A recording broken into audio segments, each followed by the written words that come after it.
My dear student, मैं हूं Vivek Singh. Future 18 पे आपका स्वागत है।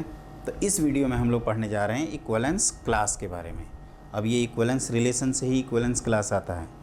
अगर कोई रिलेशन हमारे सेट ऑफ इंटीजर में इक्विवेलेंस रिलेशन है तो वो रिलेशन क्या करता है, हमारे जो भी सेट ऑफ इंटीजर या जो भी हम जिस सेट की बात कर रहे हैं उस सेट को म्यूचुअली एक्सक्लूसिव सेट में सबसेट्स में ब्रेक कर देता है और म्यूचुअली एक्सक्लूसिव और एग्जॉस्टिव सबसेट्स में। इसका मतलब ये होता है बच्चों, उसको मैं एग्जांपल के थ्रू बताता हूँ। जैसे कि let a relation R on set of Z, set of integer I minus b is divisible by 3, then so that is an equivalence relation. तो ये तो ऑब्वियस है कि अगर ए और ए को सेम कर देंगे तो 0 इज मल्टीपल ऑफ 3, तो रिफ्लेक्सिव कन्फर्म हो जाएगा। अगर ये दोनों सेम रखोगे इंटीजर्स, किसी भी इंटीजर्स के लिए, तो उनका डिफरेंस हमेशा 0 आएगा।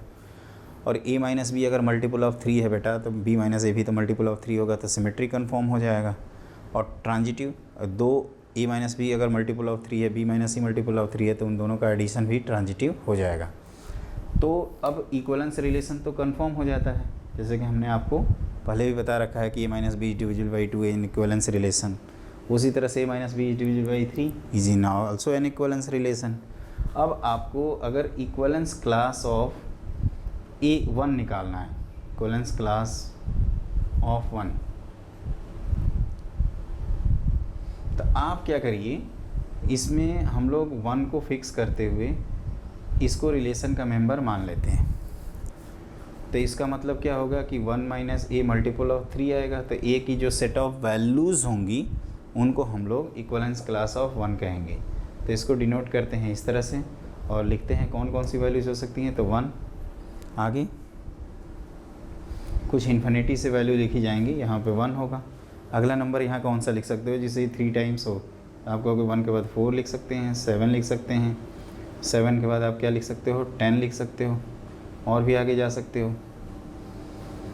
और पीछे अगर बात करें तो 1 के पीछे -2, फिर -5, इस तरह के नंबर्स लिखे जा सकते हैं। तो ये है इक्विवेलेंस क्लास ऑफ 1।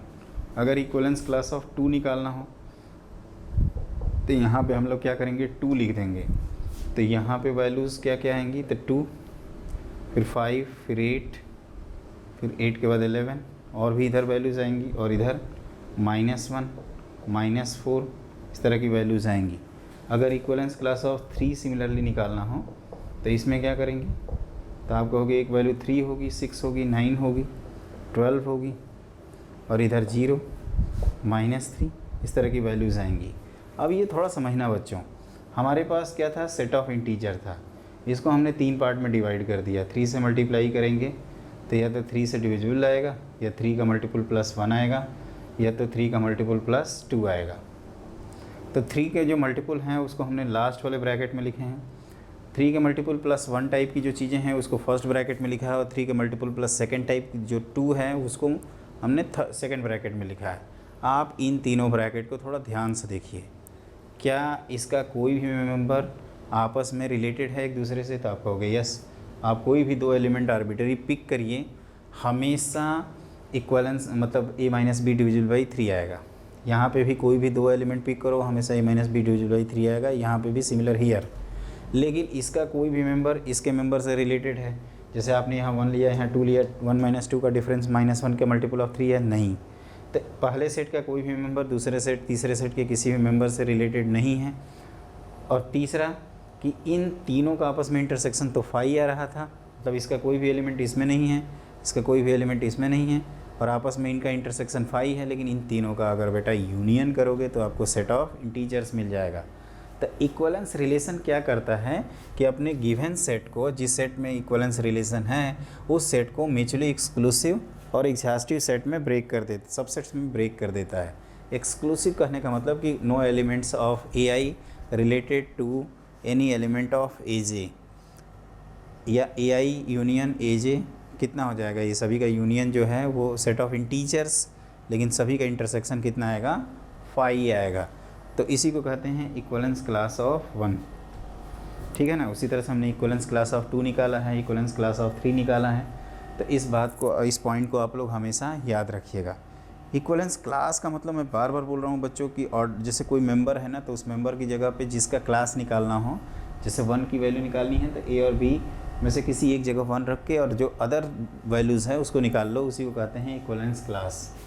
अब जैसे इसमें क्या होता है कि अगर हमारे पास जैसे कुछ बेसिक कंसेप्ट्स हों, जैसे यहाँ पे हम अगर कहें कि कोई इक्विवेलेंस रिलेशन से इक्विवेलेंस क्लास कैसे लिखेंगे, तो वो मैं आपको बताता हूँ।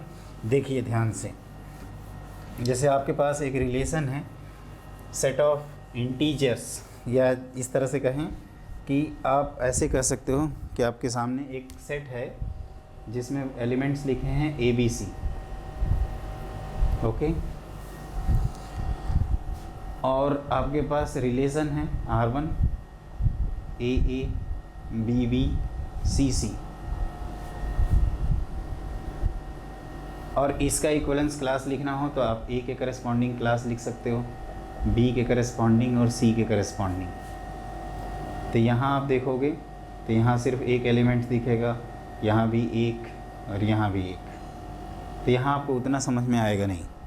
लेकिन अगर हम दूसरा रिलेशन लिखें, ये AA BB CC और फिर AB और BA, तो ये इक्विवेलेंस रिलेशन है। याद रखना इक्विवेलेंस रिलेशन से ही इक्विवेलेंस क्लास आती हैं। तो A से कौन कौन से एलिमेंट रिलेटेड हैं, तो आप कहोगे A रिलेटेड है और इधर B रिलेटेड है। अगर हम B से पूछें कि कौन कौन से एलिमेंट रिलेटेड हैं, तो आप कहोगे A रिलेटेड है, अगेन B रिलेटेड है, और C से कौन कौन से एलिमेंट रिलेटेड हैं, तो आप कहोगे सिर्फ C है। तो यहाँ पे आप कह सकते हो कि इक्विवेलेंस क्लास ऑफ A और B दोनों सेम है, और इन तीनों का आपस में इंटरसेक्शन कितना है। जैसे आप ध्यान से देखो तो इक्विवेलेंस क्लास ऑफ,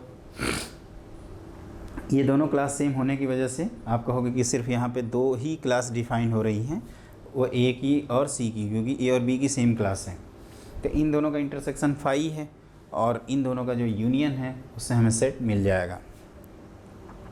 हाँ, अगर आइडेंटिकल हो गया मतलब उसको इतनी बार नहीं लिखेंगे, ये अंडरस्टूड है कि A और B की सेम क्लास है। तो मैं आपको ये समझाने की कोशिश कर रहा हूँ बच्चों कि जो A है अगर इसकी क्लास निकालनी हो तो A को एक तरफ रख के बाकी B के कलेक्शन ऑफ नंबर, जैसे A को हमने यहाँ रख दिया, अब यहाँ A से रिलेटेड है, यहाँ A से B रिलेटेड है तो A और B लिख दिया। B को जब लिखा तो B और A दोनों रिलेटेड है, C के साथ केवल C रिलेटेड है तो C को लिख दिया। इसी को कहते हैं इक्विवेलेंस क्लास, है ना। मतलब इक्विवेलेंस रिलेशन अगर इसको A1 A2 इस तरह से ब्रेक कर रहा है AN की तरह, तो AI इंटरसेक्शन AJ ये आपका हमेशा फाई के इक्वल होगा for I not equal to J, और जितने AIs हैं उनका जो यूनियन है उससे हमें कैपिटल X मिल जाएगा, ओके। तो इसी को कहते हैं इक्विवेलेंस क्लास। जैसे हमने 1 का निकाला, 2 का निकाला, 3 का निकाला, 4 का निकालते तो 1 की क्लास के इक्वल हो जाता पिछले एग्जाम्पल में, 5 का निकालते तो वो 2 के इक्वल हो जाता, वो 2 के क्लास के इक्वल। तो इस बात को आपको ध्यान रखना होगा बच्चों, है ना। जैसे JEE मेन में भी क्वेश्चन आते हैं कि आप इक्विवेलेंस क्लास ऑफ दिस निकाल दीजिए, तो आप क्या करोगे उसके लिए एक क्वेश्चन के थ्रू बता देता हूँ। तो लिखिए क्वेश्चन, देखो ध्यान से,